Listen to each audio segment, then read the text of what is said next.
क्या आपने कोई ऐसा फंगस देखा है जो पानी में स्विम कर सकता है और एक साथ प्लांट को अटैक भी कर सकता है? I am talking about a group called phycomycetes. Phycomycetes fungus का ऐसा ग्रुप है जो मेनली एक्वेटिक हैबिटेट्स में पाया जाता है, मतलब ये पानी में ग्रो करते हैं। दे grow on decaying would in moist and damp places. ये या तो खराब लकड़ी पे ऐसे वुड जो डिकम्पोज हो रहे हैं उनके ऊपर ग्रो करेंगे, या तो डैम्प प्लेसेस पे ग्रो करेंगे। डैम्प प्लेसेस मतलब ऐसा जगह जहाँ पे हल्का सा मॉइस्चर या ह्यूमिडिटी अवेलेबल हो। और they can also grow as obligate parasites on plants. ये पैरासाइट्स के फॉर्म में भी ग्रो कर सकते हैं प्लांट्स पे। The mycelium is aseptate and coenocytic. अब इनका जो माइसिलियम होता है वो असेप्टेड होता है और सिनोसाइटिक होता है। इसका क्या मतलब है? अभी आप ये माइसिलियम देख पा रहे हो, ये माइसिलियम में यहाँ पे क्रॉस वॉल्स नहीं होंगे, बल्कि बहुत सारे न्यूक्लियस होंगे विद अ कॉमन साइटोप्लाज्म। उनके बीच में वॉल नहीं होगा, इसे ही हम बोलते हैं असेप्टेड। और एक कॉमन साइटोप्लाज्म प्रेजेंट होना condition is called as coenocytic. समझे? Asexual reproduction takes place by zoospores और एप्लानोस्पोर। तो ये एसेक्सुअली दो मेथड से रिप्रोड्यूस कर सकते हैं, एक तो है जूस्पोर बना के और दूसरा है एप्लानोस्पोर बना के। इनका जो जूस्पोर होता है वो मोटाइल होता है। मोटाइल मतलब आप ये डायग्राम में देख सकते हो, ये स्पोर के पास क्या है? फ्लैजिला है। फ्लैजिला टेल लाइक स्ट्रक्चर होता है जो पानी में स्विम कर सकता है।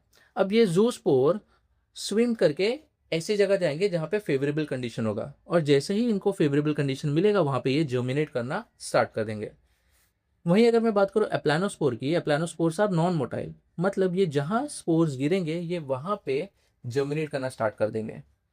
सो एसेक्सुअल रिप्रोडक्शन में ये दो स्पोर्स बनाते हैं, एक है जूस्पोर, दूसरा है aplanospore. This spores are endogenously produce in sporangium. अब इनके जो स्पोर्स होते हैं वो एक स्पोरेंजियम नाम के बैग में प्रोड्यूस होते हैं। ये दिख रहा है आपको ये स्ट्रक्चर? ये आपको छोटे छोटे स्पोर्स दिख रहे हैं, और उसके बाहर जो ये बैग जैसा स्ट्रक्चर है इसे हम बोलते हैं स्पोरेंजियम। तो इनका जो स्पोर है वो एंडोजिनस, एंडोजिनस मतलब अंदर प्रोड्यूस होता है एक स्पोरेंजियम नाम के बैग में। समझे? These gametes are similar in morphology, which is isogamous, or dissimilar, that is anisogamous और oogamous. सो अगर ये सेक्सुअली रिप्रोड्यूस किए तो ये गैमेट्स बनाएंगे। सो इनका गैमेट्स का स्ट्रक्चर अलग अलग हो सकता है। अगर इनका गैमेट्स सेम तरीके का हुआ, मॉर्फोलॉजिकली सेम हुआ, तो उसे हम बोलेंगे आइसोगैमस। और अगर इनका गैमेट्स का स्ट्रक्चर डिसिमिलर हुआ, अलग अलग हुआ, तो हम उसे बोलेंगे एनाइसोगैमस और oogamous. Example of phycomycetes are mucor, also called as bread mould, rhizopus and albugo. So चलिए हम एक बार टॉपिक को क्विकली समराइज कर लेते हैं, फिर सेशन को यहाँ पे एंड करते हैं। So what are phycomycetes? Phycomycetes are mainly aquatic habitats. They grow on decaying wood and damp places. इनका जो माइसिलियम होता है वो असेप्टेड और सिनोसाइटिक होता है, मतलब इन बीच में क्रॉस वॉल्स नहीं होंगे और इनके पास एक कंटिन्यूस साइटोप्लाज्म होगा। ये एसेक्सुअली रिप्रोड्यूस करते हैं। दो टाइप के स्पोर्स है, पहला है जूस्पोर, दूसरा है एप्लानोस्पोर। इनका जो जूस्पोर होता है वो मोटाइल होता है और जो एप्लानोस्पोर होता है वो नॉन मोटाइल होता है। ये जो स्पोर्स होते हैं ये एंडोजिनसली प्रोड्यूस होते हैं inside a bag like structure called as sporangium. हम यहाँ पे डायग्राम में देख सकते हैं। This gametes are similar in morphology और डिसिमिलर। अब इनके अगर गैमेट्स सिमिलर स्ट्रक्चर के हुए तो हम उसे बोलेंगे आइसोगैमस, और अगर ये डिसिमिलर स्ट्रक्चर के हुए तो हम इसे बोलेंगे एनाइसोगैमस और oogamous.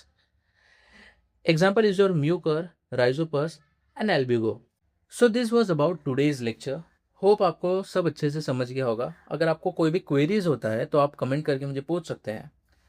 Please subscribe the channel and share it with your friends for more NEET biology lectures.